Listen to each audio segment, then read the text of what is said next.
বিপিএলে রংপুর রাইডার্স একদিকে, বাকি ৬ দল আরেকদিকে। তারকা খ্যাতি কম, মাঠের বাইরে নেই কোনো বিদেশি হোস্ট, বরং বিদেশি কোচ আর দেশি নামি দামি কোচিং স্টাফে বিনিয়োগ করেছে রংপুর। সঙ্গে দেশীয়দের কার্যকরী পারফরমেন্স, তার সাফল্যও মিলছে একের পর এক দাপুটে জয়, যার শুরুটা হয়েছিল বৈশ্বিক tournament global super league GSL এর শিরোপা থেকে।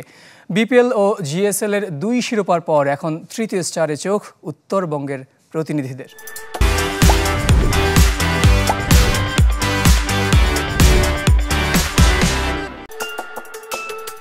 সফলতার কোনো শর্টকাট নেই, এটা চিরায়ত সত্য।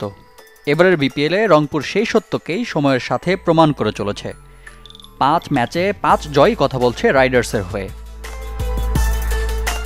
অপ্রতিরোধ্য রংপুরের জয়রথের শুরুটা অবশ্য গায়ানায় অনুষ্ঠিত হওয়া গ্লোবাল সুপার লিগের প্রথম আসরে চ্যাম্পিয়ন হবার মধ্য দিয়ে। ফরচুন বরিশালে না খেলার সুযোগটা গ্লোবাল সুপার লিগে ভালোভাবে কাজে লাগিয়েছে রংপুর। নুরুল হাসান সোহানের দল চ্যাম্পিয়ন হিসেবে আত্মবিশ্বাসী হয়ে দেশে তো ফিরেছেই, সেই টুর্নামেন্ট থেকে সাথে পেয়েছে খুশদিল শাহর মতো এক কার্যকারী ম্যাচ উইনার অলরাউন্ডারকে।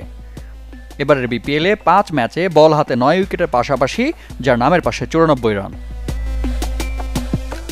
ব্যাটিং বোলিং দুই দিকেই সমানতালে পারফর্ম করছে রংপুর। আসরে এখন পর্যন্ত সেরা ৫ ব্যাটারের ২ জন ও বোলারের ৩ জন রাইডার স্কোয়াডের অংশ। অ্যালেক্স হেলস, সাইফ হাসান, খুশদিল শাহ, নাহিদ রানার সার্ভিস পাচ্ছে শতভাগ। যে কোনো দলের সফলতার পেছনে বড় ভূমিকা থাকে কোচদের, তাই এখানে কোনো কম্প্রোমাইজ করতে চায়নি রংপুর। কোচিং স্টাফে দেশি বিদেশি quality coach, high profile Mickey Arthur যেমন আছেন, তেমনি রংপুরের ডাগ আউটে দেখা মিলছে মোহাম্মদ আশরাফুল, মোহাম্মদ রফিক ও শাহরিয়ার নাফিসদের। রংপুরকে সৌভাগ্যবান বলতেই হয় যারা পেয়েছে নিজেদের মাঠে অনুশীলনের সুযোগ। বাকি ফ্র্যাঞ্চাইজিদের কাছে যেটা কেবলই কল্পনা। দলের এমন সফলতার পেছনে যা অনেক বড় এক কারণ। ক্রিকেটে ক্যাপ্টেন লিডিং ফ্রম দ্য ফ্রন্টের এক যোগ্য উদাহরণ রংপুর রাইডার্সের নুরুল হাসান সোহান। উইকেটের পেছনে যেমন দুর্দান্ত, ব্যাট হাতেও জ্বলে উঠছেন দলের প্রয়োজনে। দলে নেই কোনো দেশি বা বিদেশি টিম হোস্ট, সবকিছু এক পাশে রেখে শুধু ক্রিকেটে মগ্ন রাইডার্সরা।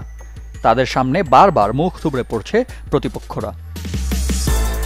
রিফাত হোসেন, চ্যানেল 24।